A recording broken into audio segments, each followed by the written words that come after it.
I think a materialist approach to things is very, very consistent with my experience in Christian social justice. I feel like the deeper I get into anarchist practice, the deeper my faith is getting at the same time. I would hope that, securing means of life for all would be something all people of faith would say, oh yes, that's at the basis of what we believe. Those who are most marginalized know the most about the true, the good, and the beautiful. To me, it's less that I think building class solidarity is a bad thing, as much as it seems like if you don't attend to things like anti-Black racism, that's always going to get in the way of building class solidarity, actually. And when you go back, you find that a lot of revolutionary grassroots participatory movements, the precursors to what you could call the barrio assemblies and these grassroots neighborhood organizations, a lot of these were sponsored by the church. What does it mean to say that the Christian tradition is internally contradictory and there are antagonisms there and you're always being faithful to some aspects and betraying other aspects? Welcome to the Magnificast, a podcast about Christianity and leftist politics. I am your co-host, Dean Detloff. And I'm your other co-host, Matt Bernico. Hi. Hi, we're here once again. We're both extremely tired. In fact, both of us fell asleep on our respective couches, coincidentally, prior to being on this call. But you know what? We're going to rally. We're going to push through. We are not going to let that energy... my hope is that you get that kind of slumber party energy for after you've been overtired. Yeah, and we can just sort of bring that to it. That's right. It's the point of the lock-in where you're at your party peak. You're not tired anymore. Right. And you're ready to go. I was just reading over our podcast notes and I got really psyched about it. So I'm bringing new energy to this. I'm really excited to talk about Marxism. That's it. And I'm pumped. All right. I'm going to lean into that. So it's great, too, that Matt looked them over because Matt is responsible for almost all the notes on this episode. Really, I'm not pulling my weight this time around. So it's going to be a good one, though. We're going to talk about Marx. So we're going to talk about the Bible. And I do think we stumbled on a good theme. So last week on the show, we were talking about the Beatitudes through the lens of liberation theology, and it was a lot of fun. We talked about Ernesto Cardenal, and it's been getting some good play. I feel like people who listened to it appreciated it as well. And we decided, guess what? The Beatitudes, they're good. They're good moral teachings, and they're also actually very hard to take seriously if you're committed to capitalism. They don't sort of lean in that direction. And I think that's probably a good conclusion, but there are also a lot of weird right-wing Christians who find ways to read the gospel, the Beatitudes, etc., without coming to those same conclusions. So we thought maybe we'll spend some time looking at that. I think a lot of people reacted to the episode being like, I don't know how people read these things and then are still capitalist at the end of it. And you know what? We decided we're going to find out exactly how that happens. Yeah, I mean... First of all, let me say that we are going to talk about a lot of right-wing pastors in this episode, and I must say, they have to be stopped. Oh my gosh. These right-wing pastors are awful. They are experts in missing the point. They're experts in sort of creating rhetorical paradigms where, the actual point of the text is completely, over their head. It's really awful. But I think kind of getting into it a little bit and thinking through things from their perspective give you a place to start from give you a place to start understanding why they think this way. I mean, it's a small glimpse into the weird hermeneutic project that is sort of right-wing Christianity. But yeah, it should be a pretty enlightening or at least funny look at things. So here's the idea. Despite all of the places in the Bible where the prophets or Jesus or somebody, the early church, I don't know, anyone, every place in the Bible where somebody is speaking out against the exploitation of other people, especially when it comes to money and the rich and the poor, those kind of themes in particular, many have invented a way around those admonitions about wealth that more or less just miss the point completely. Or they find a way to make the admonition of wealth about something different, something bigger than wealth, so that wealth is kind of off the hook. So in this episode, we're going to take a look at a few different pretty right-wing people. Two of them are pastors. One of them is just a person from the Acton Institute. So there you go. Ecumenical representation. That's right. I do believe they are all Protestants, though. But it doesn't matter. It's fine. But it's interesting because here's I guess the theme, right? They will write these like blog posts or essays, and they'll be like, listen, the Bible, it says some tough things about wealth, right? It says it's easier for a camel to go through the eye of a needle than a rich person to get into heaven. Or Jesus told the rich young ruler to sell all his stuff and give it away to the poor, and like that's how you be perfect like God. Like all these kinds of things. And then each person will be like, well, it sounds really hard, but actually it's about this other thing. It's not really about wealth. It's actually about you shouldn't be greedy. It's actually about not exploiting other people. It's actually about making sure that you worship God rather than money. So in doing this, they create this sort of like way to say, well, it's not really about wealth. So wealth is actually okay. It's like it creates a sort of like weird mechanism where since the problem is bigger than just having money, it lets having money off the hook, which ends up being kind of a problem because how do you get money? It's by being greedy, it's by exploiting other people, etc. Right? Sort of misses that point.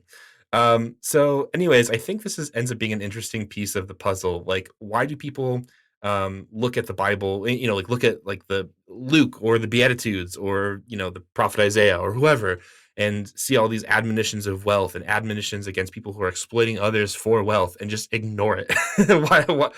Why do people do that? So we're going to figure it out.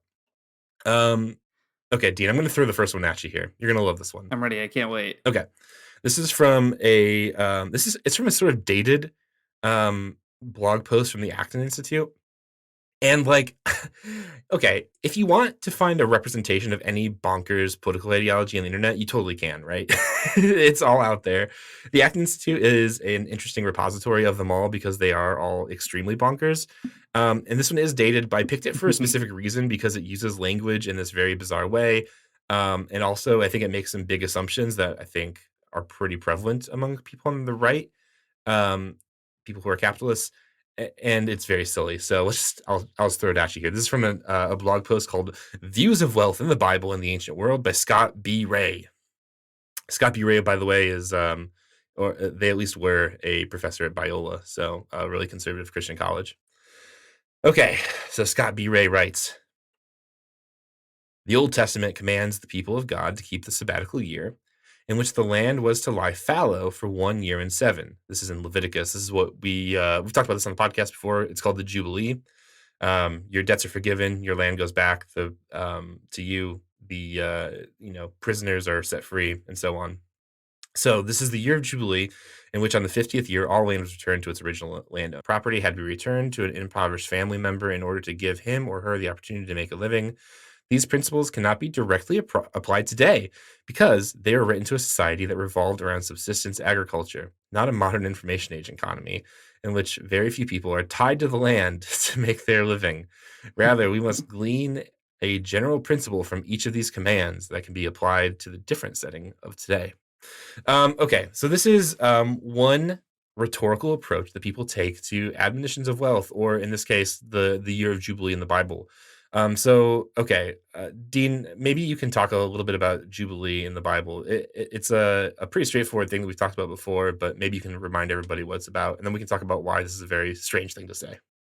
Okay, sure. Yeah, so the Jubilee, we have talked about it in the past, but it's always good to refresh, and I've been reading even more since we talked then, so I know more about it now. The Jubilee is, as you were just saying, this really interesting kind of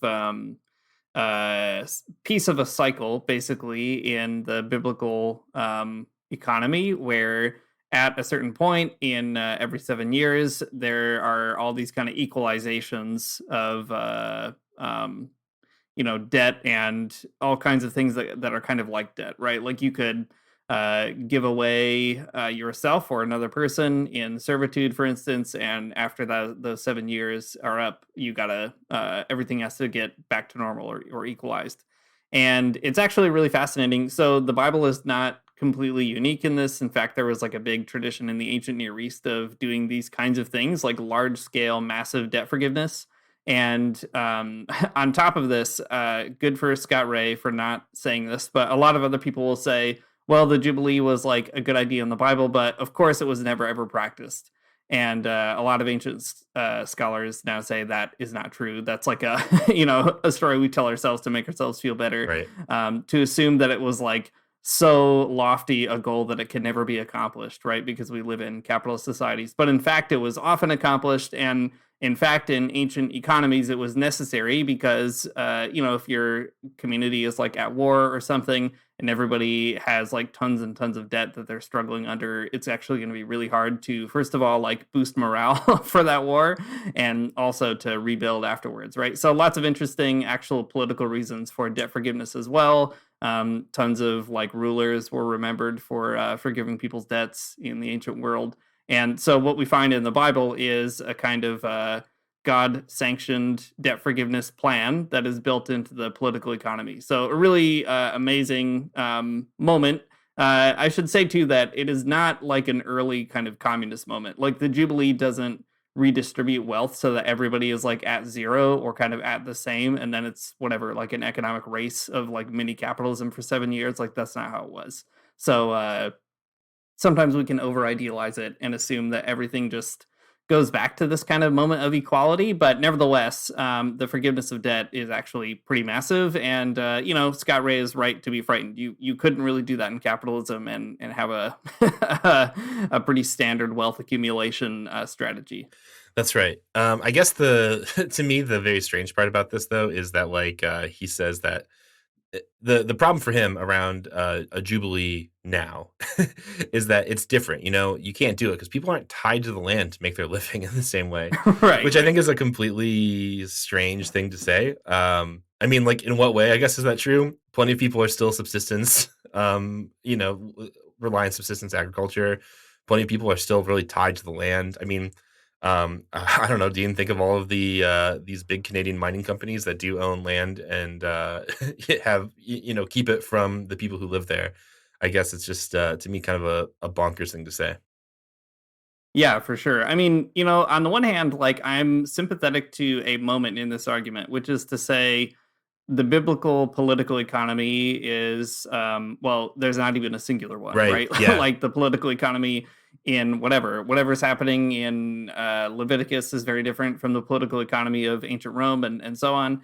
And it's important to take stock of that. And in fact, we've done that on the show in the past too, right? We can't sort of easily transpose the lessons of like Acts chapter 2 and 4 to our own time in industrial capitalism and say, see, we've got a good model for like primitive communist societies, right? So it is important to like recognize those differences. But at the same time, you're right, like the particular differences that Scott Ray is recognizing are actually not real, right? In fact, most people in the world, like just on the whole, do lead lives that are very tied to living on the land. Like the majority of the global South has that kind of situation, even with proletarianization and everything else. So important to recognize from where people are also reading the Totally. Bible. Well, and it's also worth paying attention to the way that he resolves this tension as well in his argument. It's like, okay, things are not the same as they are, things now are not the same as they are in the Bible. Like we agree on that, of course. These things are not the same. The political economy is different.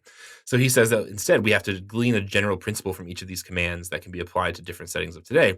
And like, again, I agree, but the conclusion for him when he says glean general principle, he means to ignore it. And I mean to like forgive people's debts. Right, exactly. Yeah, the principles that get sort of taken up are not the same principles that I'd want to take. For Yeah, sure. absolutely. Okay. Well, anyways, he goes on to do a few other kind of funny things. So later in his essay, he says this: at first glance, the Bible appears to condemn the accumulation of wealth. It just appears to. Classic passages of scripture such as, it's easier for a camel to go through the eye of a needle than for a rich man to enter the kingdom of heaven. That's in Luke. And blessed be the poor, also in Luke, suggest that the possession of wealth is suspect while poverty is virtuous. Something we talked about a lot last week, actually. These texts should be balanced by others that present wealth in a different perspective. These include sayings of the Old Testament wisdom literature that regard wealth as God's blessing to be enjoyed, like in Ecclesiastes, and as a result of one's diligence in Proverbs. Similarly, the New Testament, while Paul counsels Timothy to keep wealth in proper perspective, Paul acknowledges that God gives liberally to his people for enjoyment. That's in 1 Timothy, both of those things. Yet, this acknowledgement is balanced by admonitions not to trust in one's wealth because of the temptation to arrogance and of the uncertainty involved in retaining wealth, and thus, conversely, to be content with one's economic station in life. So, this is really frustrating to me for a few reasons. So, I think, okay, me as a Bible believing Protestant, this rubs me the wrong way in so many different ways, because it's saying the Bible appears to be saying this one thing about the accumulation of wealth. You know, it says all these things in Luke. It says all these things in Matthew. You can find it in the Old Testament, but we need to balance these kind of extreme views with these other views. And it's frustrating to me because it's like, okay, some like the eye of the needle thing, or Jesus saying blessed are the poor in the Beatitudes in Luke and in Matthew, these are both like the words of Jesus directly, right? And like that's different than, I don't know, Ecclesiastes and Proverbs. Like in the realm of like what is the most important thing in the Bible, you know, the words of Jesus, very important. Ecclesiastes, far less so. Proverbs, far less so. I mean, if you're, I don't know, it's just like this is actually a pretty important part of coming to understand the Bible, right? Like there are conflicts within it for sure, but like you have to kind of build a scale of like what is most important in it. That's what hermeneutics basically is, right? It's finding a way or a guide to like interpret what is most important in the Bible, this big, weird, confusing book. And it's not very convincing to me to say like, I don't know, these like very sort of like vague statements about how wealth is kind of okay. They don't weigh against the words of like Jesus, who's like, you know, God in Christianity. To me, it doesn't make a lot of sense as a hermeneutic. Yeah, I mean, it's also important just to think through what the Bible even is, right? Like, you know, I think there's a danger too in saying like we can prioritize one kind of ultimate hermeneutical key when really what we want to do is find out how to sort of understand all these texts in relationship to one another. So, for example, Right. like in Proverbs, when it says something like whatever God gives to the rich and so on, and it does say that kind of stuff. If you just read the prophets, right, most of like the prophets or even a lot of Psalms, for example, are basically people complaining about the fact that that is not true. Like that's not happening to them. So, you know, it just begs a lot of questions. Like, It does. What is the value of Proverbs, and what is a book like Proverbs trying to do? Like, it is not trying to give you a collection of you know, ultimate truths or axioms about the reality we find ourselves in, and in fact the Bible itself muddies that up. Or like a book like Ecclesiastes, you know, so it's an extremely funny book to go to if you want to prove why like wealth is good, because the whole point of the book is that everything is meaningless, right? Right. this rich wise guy was like, I did it all, I got all the money, and guess what? It turns out it is like not helpful at all, not giving me a hand. So yeah, it's a big weird thing to just sort of refuse to read the Bible, I guess. Or just like, you know, to seek balance between these two things, I think is kind of a bonkers thing, because it's like you're recognizing that like there are some pretty extreme things in the Bible about wealth. Like, for example, I don't know if you follow us on Twitter, Dean and I we were on our A game today of shit posting, but I posted a great VeggieTales meme that's a psalm, and it says, "Break the arm of the wicked and evildoers," and like. You know, asking God to like literally break somebody's arm is like one extreme. You can't just be like, well, actually it balances out if you read Ecclesiastes or something. It seems like such a completely stupid way to think about how you interpret the Bible, right? Like, well, there are these two extremes, and you have to find like the mean between them or something like that. Seems like a particularly unfaithful way to read the Bible, actually. Yeah, and I guess just to put kind of a cherry on top, I guess, of this whole bizarre situation, like, so Scott Ray wants to say you can't just easily transpose the Jubilee stuff to our own time because, you know, it was a different political economy, a different time, different stuff going on. But you could say exactly the same things about praising the wealthy, right? What it means to be wealthy in like the ancient Near East is not at all what it means to be wealthy in like the richest country on the history of the planet. Like Jeff Bezos is not the you know, the wise king of Solomon or whatever. And like, yeah, it's important to also recognize a lot of the times if you sort of try to spin the logic out that capitalists try to give you, you're going to find it very selectively applied, and there's all kinds of ironies upon ironies. So yeah, Scott Ray does not want to he wants to track the differences between our political economies when it's very convenient, and then ignore them when it is not. Yeah, totally. I mean, like Elon Musk has like 230 something $billion. Yeah, it's not it's not the same as like I don't know, as Bible times. Mhm. But so I mean there's not a direct line there, right? Like it's not that you can't draw a direct line between like God blessing the billionaires of 2022, but you can draw a direct line between me wanting God to break their arms. And that's Right, something. right. Yeah, and just to, I guess, continue on that point a little bit more too, like, I'm not an expert in ancient Near Eastern economy or anything like that, but like one thing that is so fascinating about the rich is, especially in a lot of ancient societies, being rich also comes with like a lot of obligations and expectations, and of course there are lots of bad rich people, as the Bible attests to over and over again. But the assumption is that if you have wealth, it's probably because you got it in like a weird way. Like you got it through inheritance, or you got it because you belong to a particular class. It's not because you got it by like your entrepreneurial spirit, right? So even the station of what it means to be in that particular social class is not what Scott Ray thinks, right? So the means by which a person becomes rich today is also like the very definition, the class sort of appearance of wealth, or what it means to be rich now, is like qualitatively different in so many ways, right? For sure. So important anyway to just kind of keep running with that, I think. Yeah, very important. a great idea to draw that out. Actually, no one in the Bible is going to space. That's the thing. That's all right. Except the prophets. Except the prophets, I guess. Except like who all these great prophets who were like just ascended into heaven. Abraham, I suppose, and Ezekiel, whatever. who saw that big alien spaceship. Oh, that's true. Good point. He didn't go to space. He just saw. True. Yeah. Space. He just saw them up there. That's right. Okay. Let's move on to the next one because it's extremely silly. I feel like the Scott Ray article at least has like a little bit of intellectualism behind it, whereas the next two that we're going to talk about do not. So hold on to your butts. Okay. This is from an article from the Gospel Coalition called Luke, Evangelist to the Rich, by Kevin DeYoung, everyone's favorite DeYoung.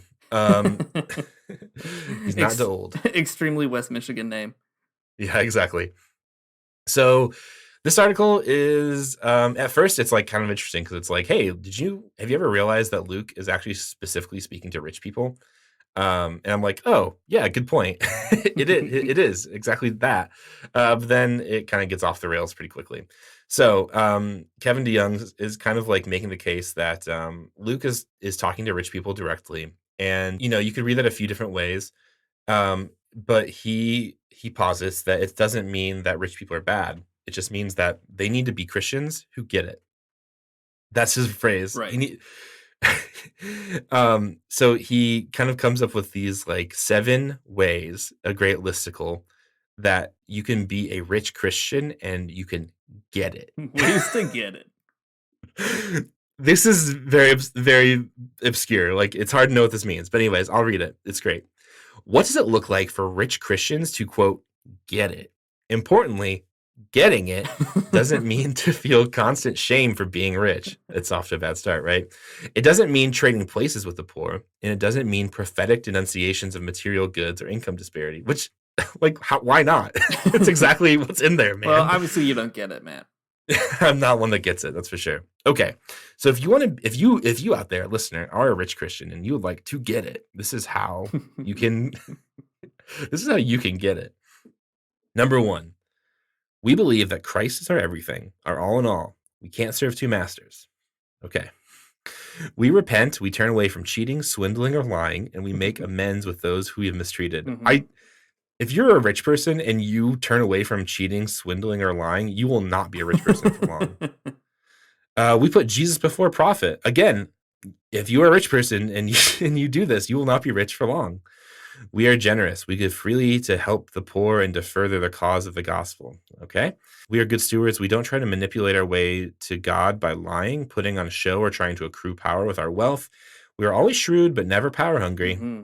We do not trust in our money. There is no real security in dollars and cents. The righteous rich do not expect their earthly riches to last. They live for their heavenly riches that do last. That's why they can give them to me. Yeah.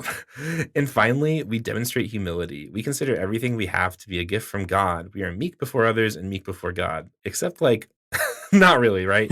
Okay. All of these are so annoying. Because if you are a rich Christian and you do these things, it's you're lying to yourself 100% in each one of these cases, right?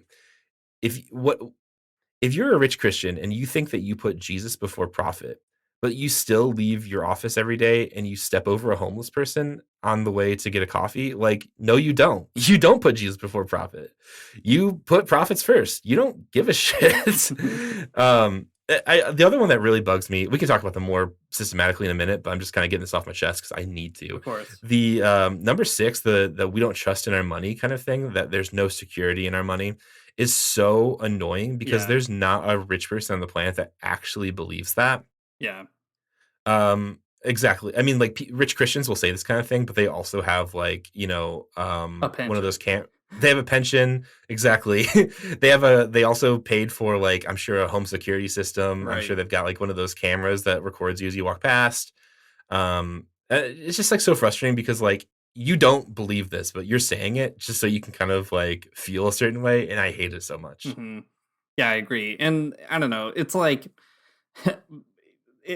we've talked about this on the show 1,000 times. I guess at the end of the day, just the way that capitalism is structured is such that you just can't be rich without doing these things, like you said, Matt. Lying, cheating, swindling people. Of course, legalized swindling, legalized cheating, legalized lying. They don't feel like those things, but nevertheless, it's still lying, cheating, and swindling. Yeah, exactly. And capitalism requires these things. For example, like, when you think about the labor movement, you don't really get rich by, like, paying people what they're worth, right? That's by definition, right? If Jeff Bezos had every single person in the Amazon company paid, like, a fair, decent sort of amount based on what they actually do or something, like, he is not going to be joyriding to space all the time, right?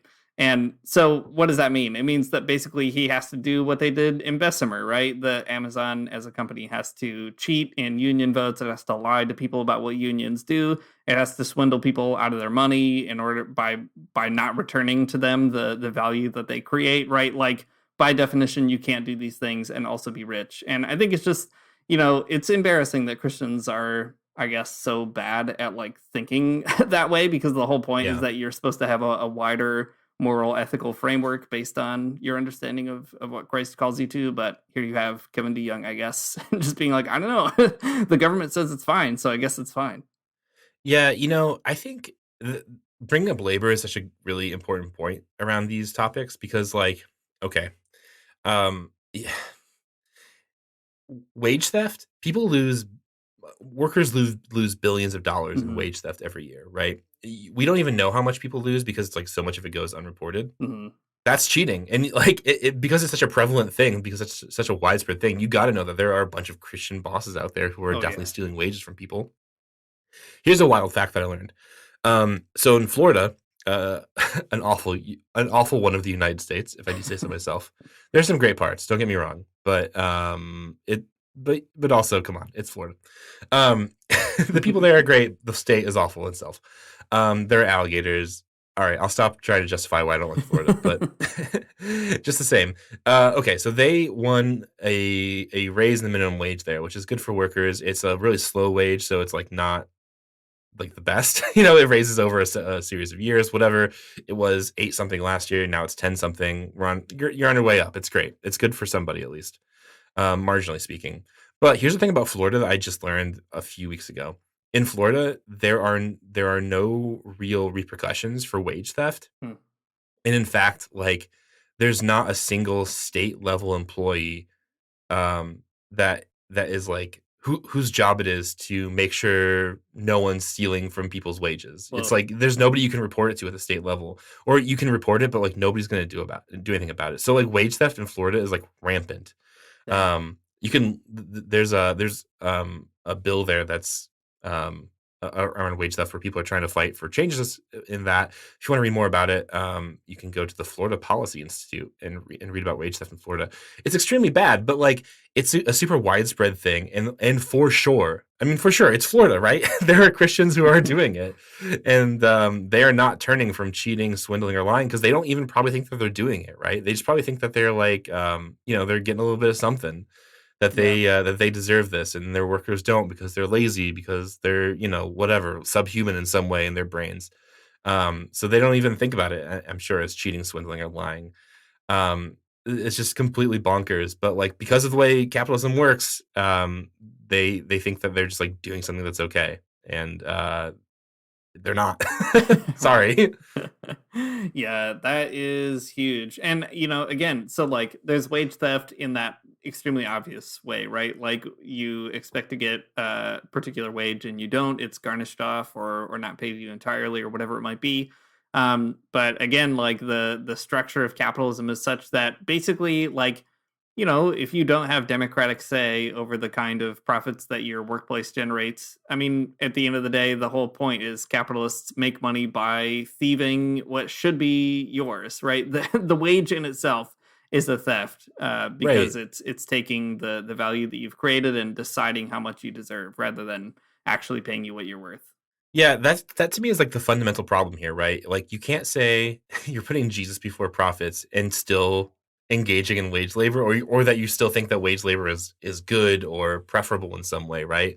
Like the whole system is set up to be exploitative. The whole situation is to put profits first, because you're paying somebody who creates a whole lot of value for you very little, so you can make more money, right? So you can make more profits. If you really put Jesus first, if you put Jesus before profits, you just like wouldn't do that. You wouldn't pay people a wage. You would pay them some other way or whatever. Right. Yeah, exactly. Or, you would join with other people and, I don't know, start a labor union or like be part of a cooperatively owned whatever, or whatever it might be. But yeah, at the very least, you're going to recognize the fundamental inequality and imbalance there. And I think that also gives the lie to the other piece here, that we demonstrate humility, as Kevin DeYoung says, right? Considering everything to be a gift from God or being good stewards. There's this way that Christians who are wealthy convince themselves that actually, like, they are rich because they are uniquely intelligent or like uniquely benevolent, and they have those resources because like they know what to do with it. And so God is like, I trust you to know how to deal with it. And it's, again, so frustrating because, like, first of all, that's not how you got that money, right?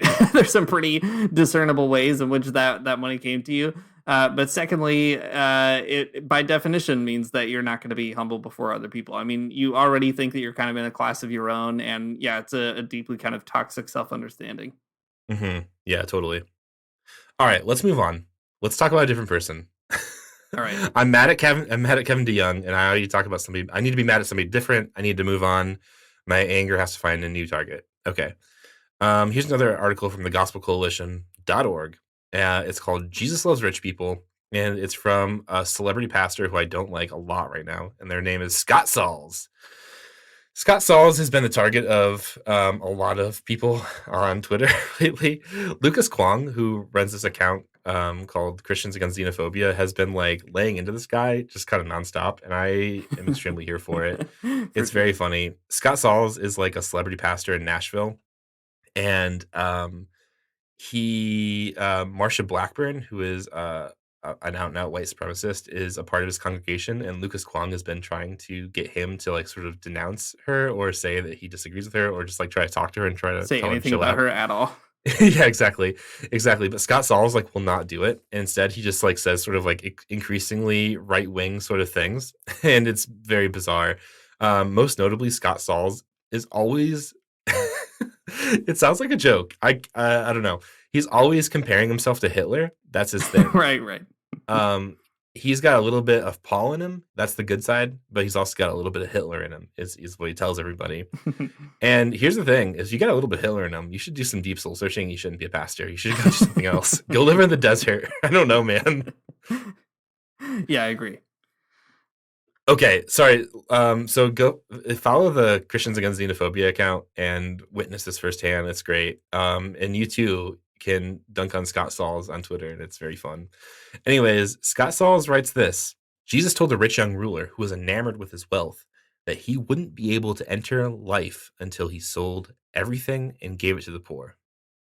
Why would Jesus tell the rich young ruler to give everything to the poor, but not demand the same of Abraham or Job? It was because the rich young ruler didn't really have money. Money had him. That's like a backwards cap sitting on stage youth pastor moment for sure. Oh, yeah. The man who thought he couldn't live without his money, in truth, wouldn't be able to live with it. Scripture never says having wealth is wrong. Okay. Not once. It does explicitly, but okay.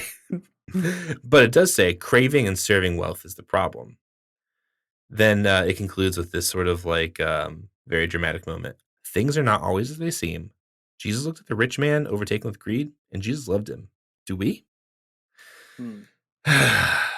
This is the most frustrating thing I've ever read in my entire life. This whole article is really bizarre because it's like it's couched within this story of Scott Saul's family moving from New York to Tennessee, and they like buy this big house, and he has to like have all these conversations with people who are rich, and he doesn't really know how to do it at first, but then he kind of gets to this conclusion where, is money really the problem, or is it really is it something else? Is it serving wealth the problem? Is it greed or something else? And his conclusion is that you really just have to love rich people, and there's something to be said about loving rich people. You do have to do that. But what that means in Scott's, approximation and mine are probably very different things. Well, okay, Dean, what's your live react to this? This is the first time you're encountering this idea, this tough truth. What do you think? Yeah, the way that you're contextualizing it right now, the image that comes to mind for me is that meme going around these days of Garfield. He's looking at a picture that says "No Garfield" on the wall, and he says, "Who's that for?" That's how I imagine Scott Sauls reads the Bible, seeing himself in these passages and saying, surely that can't be for me, even though it very clearly is. Yeah, I think so. I think, man, the line that the rich young ruler doesn't have money, money has him is so cringy. I hate it. Yeah. I hate it so much. Okay, just the same, let's take it apart. Let's think about it. I mean, what's happening here is that like Scott is doing the same thing that everyone else is doing. It's not really money isn't really the thing, right? You can still be a Christian and have a lot of money. You can be a wealthy person and you can still be a Christian. No big deal. It's actually all of these other things that kind of come when you idolize wealth or something, right? You let money control you rather than you control money. Like those are the real problems. Mm-hmm. But just like we were saying a minute ago, it just ignores that like to have a lot of money means that you are already engaging in these things. Like you can't do that, right? You can't have a lot of money without exploiting people. That's just the way capitalism works. I'm so sorry that that's the case, but it is. And his answer is so stupidly vague. Like, does that, so like, most people on the left, they hate rich people. And I guess that's true, and maybe something we should be aware of. Instead, he thinks that we should love them, and like I agree, we should love rich people. But like, what does it mean to love a rich person? Does it mean that you should just be like, well, you can get into heaven, you just got to be careful not to be too greedy? No, it doesn't mean that. It means you should do exactly what Jesus did and tell them to sell all their things and give it to the poor, right? Like I think that's it. Like to love a rich person means to like tell them to stop being the way that they are. Tell them to stop exploiting people. Tell them to stop exploiting workers. Stop trusting that like stop actually trusting in money and like trust in like a community instead or whatever. It's just so frustrating that I don't know. It's like it's like recognizing that there's like there are some overarching negative behaviors and comportments that you can have when you're very wealthy, and it's trying to say that those things are the problem rather than like what the actual root of that problem is, which is money. It's so frustrating to see people miss the point so obviously so that they can have like rich people come to their church. It is gross and it is stupid and it is completely, I don't know, like brain dead. Yeah.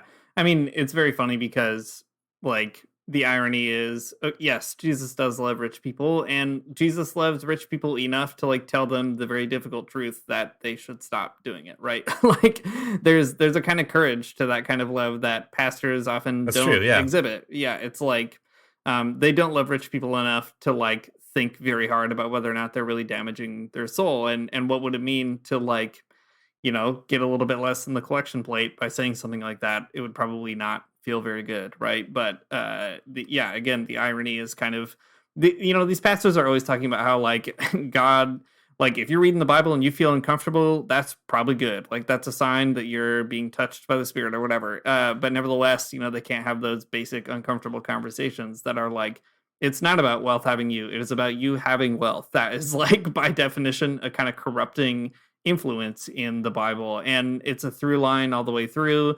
Proverbs to the contrary, the majority of the Bible is a chorus saying that like this is going to mess you up and God is not happy about it, and eventually God will mess you up too. Right? Like that's the judgment that you get after the Beatitudes, or that you get in James 5 or something like that. And I think it's important to say that as well, that like if you really want to love rich people, you have to have the courage to try to build a world in which, they're not a danger to themselves and others. And I think that is like sincere. Like I don't say that just glibly. Like, I want a world where people don't have an opportunity to like exploit other people and completely ignore it and like say these kinds of embarrassing things while contributing to violence. I do think that like there are a lot of rich people in the world who probably have consciences so deformed that like it doesn't really matter to them. They know full well what they're doing and they're doing it anyway, right? But like I think there's like a non-negligible also amount of like wealthy people and even relatively wealthy people who like, if they see a person suffering on the street, like their heart will be moved for a minute, right? And they'll like do something nice about it. But they just like don't connect the dots in their brain, and they will never connect the dots that like the very structural reason that they are wealthy and that person is poor is like connected. Like you don't have one without the other necessarily. And I think it's like to love those people in that situation, to love the rich is to sort of, make it impossible for people to just go through life in an exploitative way. And that's a real thing, like a real sincere kind of love. Yeah, I think so. That makes me think of this very hard lesson I learned one time. Okay, it's not in the same register, but it's a similar sort of lesson, I guess, is what I'm trying to think it through really quickly here. So one time when I was in my undergrad, we were doing a group project for this like religion class that we had, and there was a group member that we had that we did not like. We were annoyed by him. If you went to a Christian college, you would know the person from a mile away. They're very self-righteous. They're very like, holier than thou. And like that gets in the way of group work sometimes. So stupid, dumb world that we live in. Anyways, so like, we were having this problem with this group member, and we went to our professor and we're like, this guy sucks. We hate this guy. He is being a huge asshole. And our professor was like, well, if you really love this person, you would tell them that. And we were like, hang on a second. What do you mean? All of us nice Midwestern Protestants, aghast at the idea of like confronting another person and telling them that they're an asshole. Yeah. But the prof was right. I mean, like, if you actually love this person and, you want what's best for them in the world, maybe you would correct them, because like, it's the opposite of love to ignore it, right? To ignore their actions and how they're possibly hurting other people. I mean, in this situation, it's about a group project, so it's like very blown out proportion to say it like that. But just the same, it's the same kind of lesson, right? If you're willing to ignore somebody, it means that you really don't care about them that much, right? If you think that they are committing a real error and you're not willing to tell them, then like that is not love for sure, right? That's the opposite. That's letting them go on and like hurt more people. That's bad. Not only is it bad for them, but it's bad for you. You had the opportunity to like change something and you didn't do it, and like that sucks. So, I don't know, trying to convince people, trying to call people out when they are actually sinning, when they're actually doing something exploitative, is really important. And it can be a sign of love, even though it might not look like, what you think love looks like. Right. Or, like we say on the podcast a lot too, Paulo Freire's famous kind of observation, I guess, in Pedagogy of the Oppressed, that as the oppressed to liberate themselves, they liberate their oppressors as well. But to the oppressor, liberation never feels like liberation, right? It always feels like something being taken away, because it's true. Like it does take things away, right? The Jubilee year does take things away from the rich. But nevertheless, it's like, if you have things in your life that are harming you and so on, I don't know, like it doesn't feel good to like have those things taken away from you, but sometimes that's what has to happen if you want to be healthy. And yeah, I don't know. It's important to recognize that that it's a task of love to build a world where people can't have that opportunity. Yeah, that's exactly right. And it's a task of love to build a world where people don't have the opportunity to exploit other people, and that will make some people very mad, but that's what love demands, I think. So what? So what if they're mad at you? If they weren't mad at you, they would be exploiting you. Or maybe they're going to do both at the same time. Who knows? Well, okay, we have these 3 different examples kind of out on the table about the ways that people deal with like the admonitions of wealth in the Bible, or the admonitions against exploitation, or whatever. And we can probably draw some general conclusions about them, and then maybe we can talk through this a little bit more, kind of to wrap the episodes up.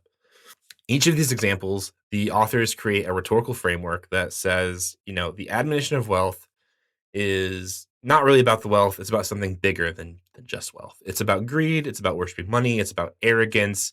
It's about security, and so on. And through this line of thinking, the specificity of wealth itself is lost in the conversation, right? It's not about wealth at all. It's about all these other things that kind of come with it. So, just saying like exploitation is bad, or greed is bad, or arrogance is bad, or whatever, and distancing the specificity of wealth is bad, it ends up ignoring the social conditions and practices that one needs to undertake to actually build that wealth. Or like, how'd you get there in the first place? Trace your steps. So, to accumulate wealth in a capitalist system, it necessitates that you must exploit workers, and you must put your own desire for accumulation before the well-being of other people. Like, add space, that's what it means. So to do this rhetorical step ends up it ends up like blindly missing the point. Is having a bunch of money bad? Yes. Because to get that money, you have to engage in all of these things that you think are bad. But to take those things seriously, just to say, yes, Jesus is right, as it looks in Luke, where he says that woe to you rich people. That would mean that rich people would not come to your church, or that they would be mad at you, or you wouldn't be a popular celebrity pastor in Nashville, Tennessee. So I guess all that to say, like, celebrity pastors or right-wing academics, or I think even generally like Christians who would think of themselves as not even very political, they say these kinds of things all the time, but in doing so, you miss the point. You can't just say wealth is not the problem. It's this other thing that's the problem, because wealth is explicitly the problem. Mm-hmm. Yeah, I agree. I mean, it's also, I think it's important too to recognize all the ways that all the strategies people use to confuse these things even further. Like you said, there's lots of rhetoric that people will use to be like, it's not wealth, it's actually about something else. I think people also try to then pin these conversations into weird, like scholastic kind of medieval exercises, like exactly how much wealth is too much wealth, right? Mm-hmm. Or like exactly what does it mean to be rich? What's the dollar amount in your bank at which point you like cross the threshold into like your soul is now endangered and it wasn't a minute ago. And I think, those are exactly the wrong questions to ask. Like, I really like actually that piece that Ernesto Cardinal gave to us in the Gospel in Solentamente, that like, even that idea of the poor in spirit, right? That you can be sort of like a class trader, I guess. That is a good way to save yourself, right? Like, I think the wrong way to hear this would be like everyone has to sort of live like a totally monastic life, right? Like only surviving on like a piece of bread every day, and like the simpler it is, the holier it is. I think simplicity is good. Monastic life is good, no shade to that at all. But I do think that sometimes you get Christians kind of moving in the opposite direction, that wealth by definition is very bad, and therefore the only way to sort of figure it out is to like, dumpster dive for food. And I speak from experience. That was my own life at a certain point in time. So I understand the logic. I'm sympathetic to it for sure. But it's important too to be like, rich people will always say this. They'll be like, well, do you want everyone to just quit their jobs and like live like they did in Acts 2? And it's like, well, maybe some people probably should do that, I guess. Like, I'm not here to tell them not to do that, but that's not what I'm saying specifically, right? Like, it's more about recognizing those kind of structurally violent ways in which wealth is accumulated and wrongfully distributed or not distributed or withheld, right? Recognizing that it's not ultimately about your like individual decision to be virtuous with your money or to be virtuous in your refusal of money. It's about like changing a system that breeds vices all the time, everywhere, no matter what you do. And I think that is Right. like the big structural piece. Yeah, I mean, exactly. I mean, the question about like how much is too much and whatnot, it can also miss the point.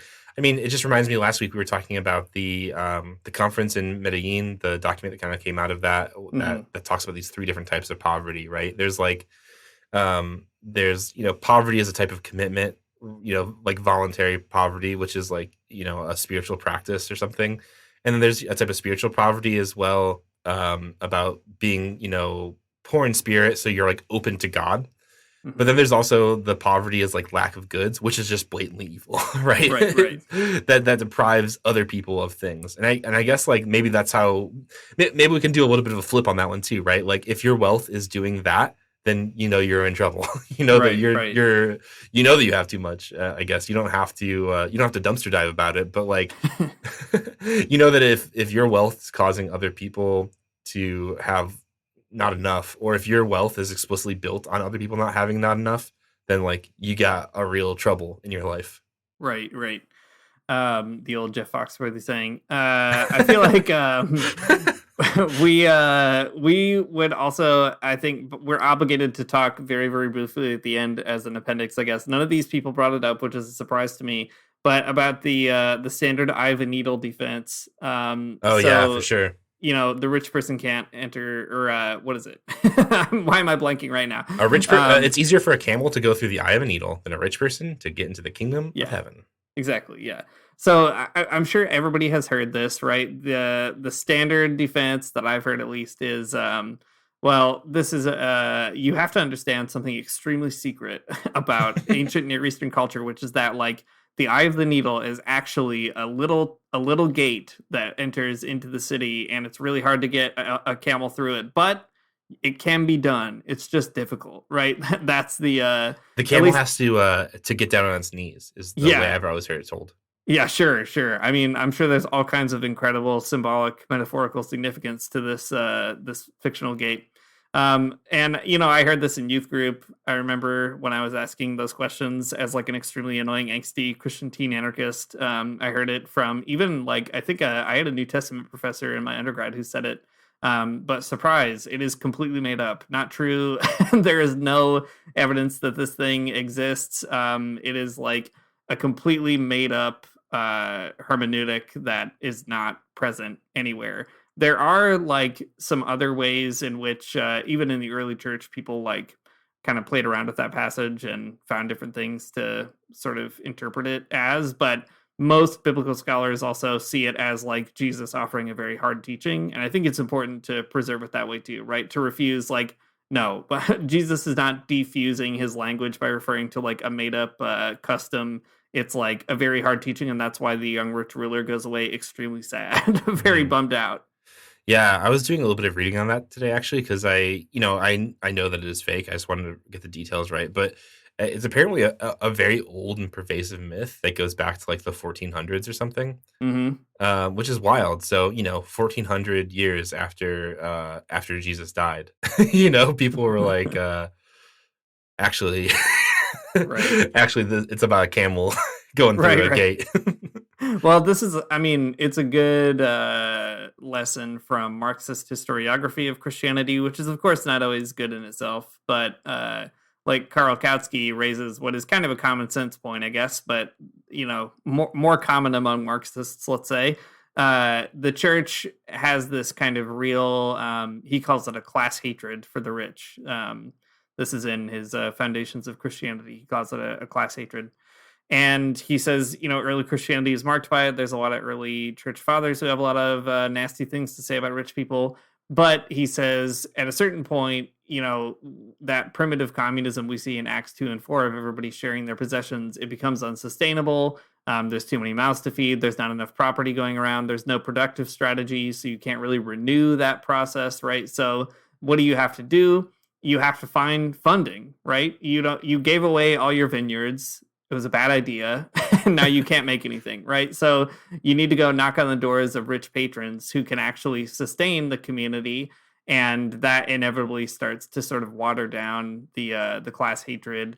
And the story is more complicated. Like, there are people like Peter Brown is a medievalist who's done a lot of work on this, and that kind of like hatred of the rich extends for a long time, and also the interactions of the rich with like early Christian communities is really complicated and weird. But nevertheless, I think there is kind of a good general point there, right? That 1400 years after Jesus Christ, you got a lot of rich people running around in the church, and like, yeah, they're going to have to find a way to explain a passage like that.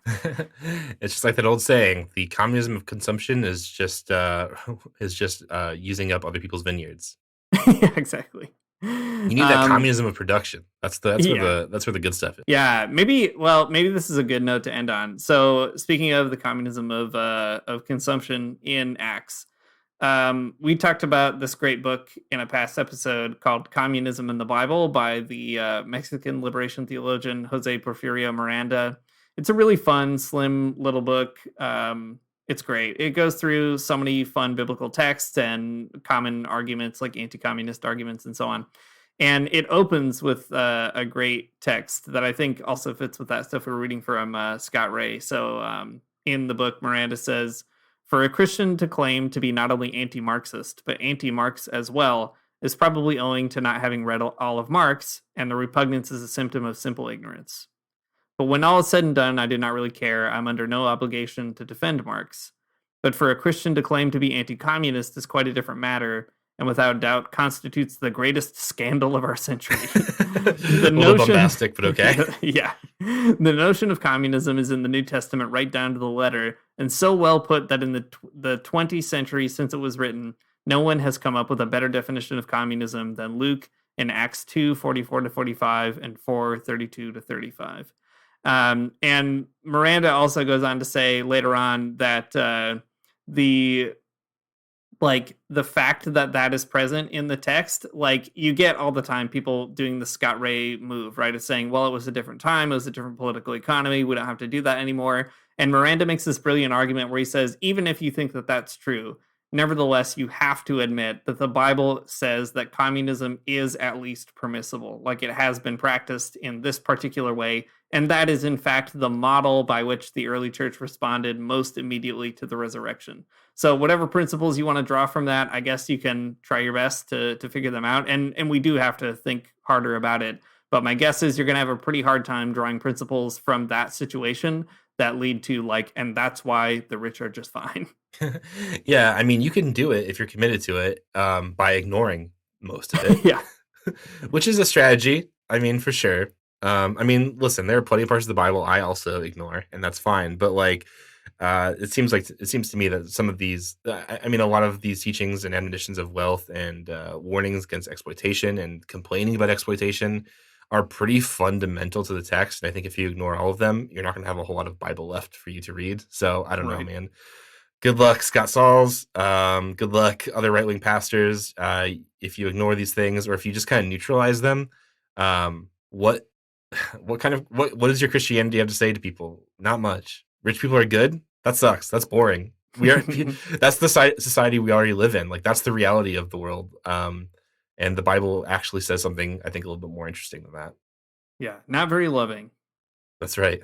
Thanks for listening to the Magnificast. If you like what you heard, you can follow us on social media and so on. We're on Twitter. Basically, that's it.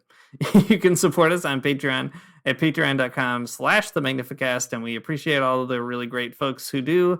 Our music is by Amaria Armstrong. Our outro is by The Illogical Spoon, and we'll see you next week.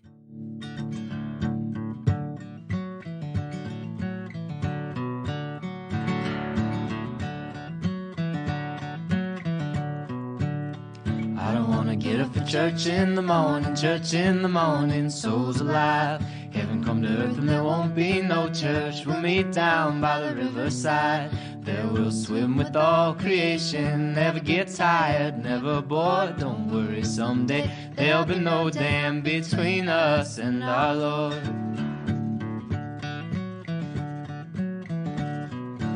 Jackson, you keep your hoods up, you keep your hoods up, and you stay up late. In Jackson, you keep your hoods up, well, you keep your hoods up, and you stay up late. Oh, don't mind a cold night, but we might mind if you leave too soon. So come on now, it's still early. At least I would else. I